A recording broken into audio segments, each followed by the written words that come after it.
Hello everyone, that is me, Syamsul Rizal Shukor, an Associate Professor in the School of Chemical Engineering, Universiti Sains, Malaysia. For this session of MACE Tech Talk, I will be presenting something that is dear to the heart of chemical engineers. Does size matter? Controllability of process intensified system in chemical processes. But before we go to the topic, let me introduce to you guys to MACE. MACE, or MACE, is the Malaysian Society of Automatic Control Engineers. The objectives of this learned society are to provide a framework for collaboration between those working in automatic control and systems engineering, and also to promote free exchange of ideas and expertise within its professional field. MACE is also to serve all those concerned with the theory and application of automatic control, encompassing all the areas related to control and systems engineering by maintaining working relationships with other organizations.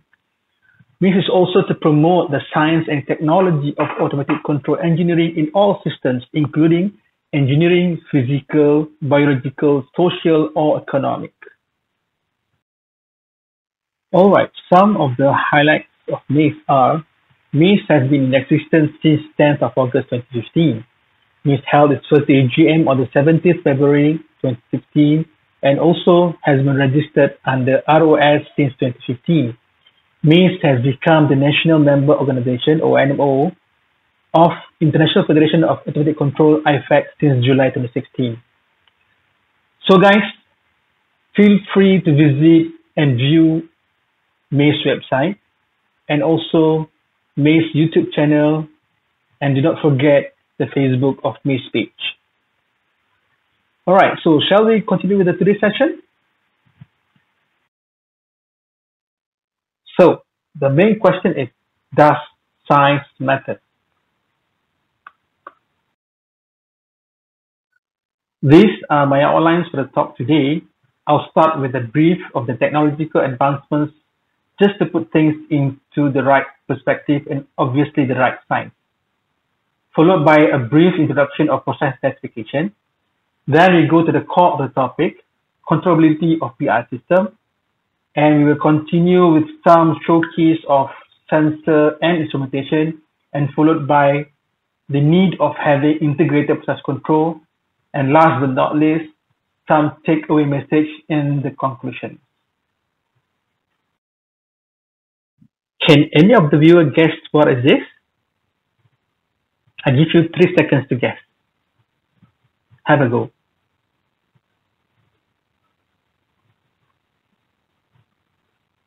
You have no idea at all.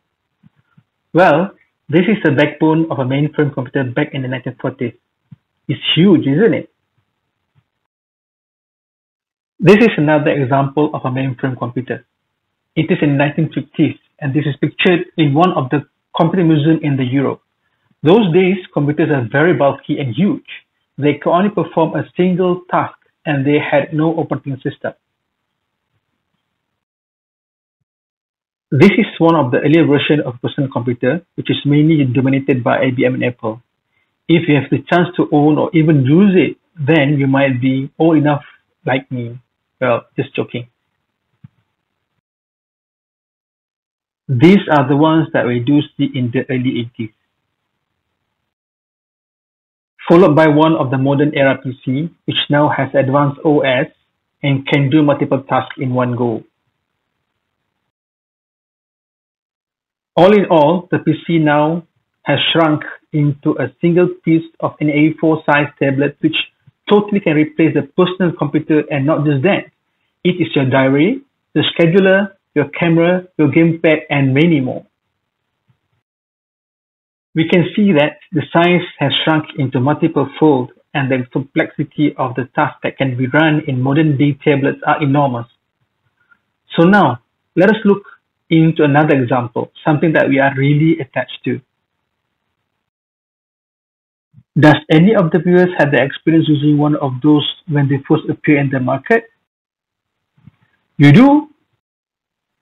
If you did, meaning to say you are older than me. Just joking. This is one of the earliest mobile telephone in the market. The big bulky thing is the battery. This is Motorola StarTAC earlier model, in existence somewhere in the 80s. Those days, only the movie stars or wealthy people can afford such phones. And this is the mobile phone that we love so much, Nokia 3310. Well, at least for those who are in my generation. Up to this generation of mobile phones, they can only be used solely for communication and text messaging. And we can see that the size of those phones become compact and smaller. Now, this is one of the earlier personal digital assistant or PDA phones. It can do more than talking and texting. It is like your personal diary and also a digital notebook. Then come the more advanced PDA phones, where you can write on the screen of the mobile and also iPhone comes along. We can see that the mobile phones become more compact. Multiple usages where all are being crammed into one small box-shaped item. This is one of the advanced mobile phone made by Huawei. And now we also do have a foldable mobile phone. How wicked is that? The thing is, in electrical and electronic industries, the technological leap and advancement is so huge where things that never been thought could be done, it is possible now. So in short, what we can say that all those clusters that we can see in the 80s as shown in the picture are all now being compacted into a single laptop or tablet for that matter and a mobile phone. And now in 2020, we have the advanced iPad Pro that can do wonders. What about chemical plants? Does the viewer have any idea? Has the chemical plants shrunk in size? Georges Agricola, a German mineralogist and metallurgist, also known as the father of mineralogy, wrote a book cataloging the state of the art of mining, refining, and smelting metals published in AD 1556. He explained about retrieving gold from ores. The main unit of operations that can be seen in the picture are third-time reactor. And in this picture of a chemical process industry taken somewhere in 2012. Is there any changes? Well, one might say the earlier days they used wood as their material for their vessels, and modern day vessels are made of carbon steel and whatnot. True, very true. But the type of reactor and their size are still the same, isn't it? It can be seen from the picture, the third tank reactors are still very much the same in terms of size and type. Hence, there is a need of technological change and advancement in traditional chemical engineering processes. This is where process intensification technology can play a vital role. PI is an idea first mutured by Prof. Colin Renshaw in the late 1970s, where he was a senior engineer back then in ICI plant and was being tasked to remove the bottlenecking that happened in the chemical plant. He developed the high-G distillation unit for ICI. We can clearly see that the size of the distillation unit has shrunk nearly tenfold. PI is basically defined as a strategy to reduce the physical size of the devices or equipment while maintaining the same throughput. In short, any chemical engineering development that leads to a substantially smaller, cleaner, safer, and more energy efficient technology is called process intensification. So why do we need to go for intensified systems? There are a lot of challenges faced by the industry. The industry now have to comply with stringent local and international rules and laws. Industries are also have to bear environment and social responsibilities as well as economic pressures. What is meant by environment responsibilities are the industry need to ensure that their processes are green, they need to make use of renewable energy and minimize the waste production, and also they need to ensure the processes are highly energy efficient and making sure a minimal toxic gas emission. For social responsibilities, as I mentioned earlier, the industry need to follow the stringent local legislation and ensuring the process is safe. Industry are also facing tough global competition, dynamic changes in the market, and they also need to ensure the product is ready for the market in the shortest possible time with sufficient supply chain. And most importantly, the pressure of reducing the cost of reduction.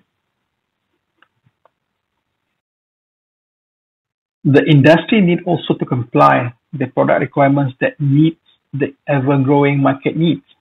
As we can see in this picture, the conventional methyl acetate production process that has multiple number of columns are now being replaced with a single integrated column to produce the product. This is one of the elements of a PI technology. Hence, we need to champion an integrated approach. But mind you, it is easy to say than done. So researchers and industry players have come out various novel microsize reactors and units of operations as can be seen in the picture. The advancements of technology in chemical process industries currently concentrates mainly on the mass transfer and heat transfer within the envelope of improved safe environment. With low volume of unit operations, they are small in size, tiny in highly adapted flow channels with small effective volume and optimized driving force. But most importantly, they have inherently high surface to volume ratio. This high surface to volume ratio devices leads to efficient reaction with higher energy saving as well as low operating costs and small capital investment. And the number of total mass used is lesser with improved inherent safety as well as improved control. So all those impossible reactions that cannot be done optimally in a reactor just due to their high temperature and high pressure, which leads to a high risk of explosion, for example, can now be done in a PI technology system. So from impossible reactions to possible reactions. The question is, what is process control engineers' take on the matter? Figure shown here is the dynamic responses of a system with different size on a step change in the feed flow rate. It can be seen that as the volume reduces, the faster process responses. The process time constant reduces significantly and the system becomes more sensitive to process disturbances. Therefore, these are the added challenges to a stable and efficient process control of an intensified system. For fast system, the control decision and control action must be adjusted swiftly in response to these fast dynamics. These provide another challenge to controlling a PI system whereby the controller must be designed as such, able to read and compute the input signal for a quick control action to achieve a stable output responses as quick as possible in reducing the process variability with respect to the set point. The process time constants of a PI system may well be smaller than the conventional sensor and actuator dynamics. Hence, the sensor and actuator dynamics cannot be ignored as conventionally done in developing a control strategy and must be taken into account when designing the closed-loop system. However, current instrumentation is usually too slow, inaccurate, and most of the time working offline. Hence, the requirement of developing new sensors and actuators, which eventually novel sensors need to be able to precisely measure rapid changing in the process variability. For a better perspective, let us look into a simple, straightforward feedback closed-loop system given by Figure 1. A simplified diagram is given in Figure 2, where GC is your controller, GV is your actuator, GP is your process, GD is your time delay, and GT is your transmitter. In this case, we fix the process time constant to be 1 second, mimicking a fast system. Then we vary the time delay and transmitter's time constant to see the effect of varying both time constants with respect to the fast system. We can see from this result that as the transmitter time constant becomes bigger and at higher time delay values, the output responses become poorer and moving towards unstable process. We can also observe that there is a threshold value for both transmitter time constants and time delay before the response becomes poorer and unstable. So, the issue now, do these conventional sensors and actuators work in a process-intensified system? Your guess? It definitely will not be suitable for process which has process time constants which much less than 30 seconds or below, as their own time constants will be much slower than that. Currently, there are some companies that have already begun developing sensors and instrumentations that are able to measure certain parameters in seconds and milliseconds as shown in the picture. They are very mobile, portable, and easy to be used. The one on the left is an inline particle analyzer that able to measure particle size at high speed with millions of particles measured per shoot. The ones on the right is a compact miniaturized near-infrared spectral sensor that can measure various concentrations of chemical compounds in milliseconds. These are another examples of miniaturized spectral sensors that is very compact and small in size but ocean optics. Thus, having a developing PI unit of operations alone will not be enough, as there is the need to produce sensors which have much smaller time constants than the process itself, with small footprints to ensure a complete industry-ready PI-based chemical process industry. To have a complete view of the scenario, sustainable process industry through resources and energy efficiency, or SPIRE, an European association which is committed to manage and implement the SPIRE public-private partnership, proposed an integrated process control for PI-related systems. The way forward for chemical processes, they must be intensified, continuous, flexible, and modular to swiftly adapt to any intermediate changes in the system. So, in order to achieve optimal operation, novel sensors have to be developed that miniaturized in nature, fast inline sensors, and partially resolved. Soft sensors are the way forward with the ability to read and compute multiple data with precision support to provide accurate and timely corrective signals. Hence, the requirement of data treatment and mining is crucial in an integrated process control environment for process optimization and integrations of various methodologies. This is followed by the development of improved closed-loop control that can cater for intensified or flexible processes with disposable sensors, and ultimately the development of models for improved process control. So, following this framework, we can achieve increased resource and energy efficiency with less greenhouse emissions, increased competitiveness, and producing high-quality standards. So, my dear viewers, the takeaway messages are: control engineers must work with multidisciplinary background of researchers and industry players. We need to unlearn and relearn process dynamics.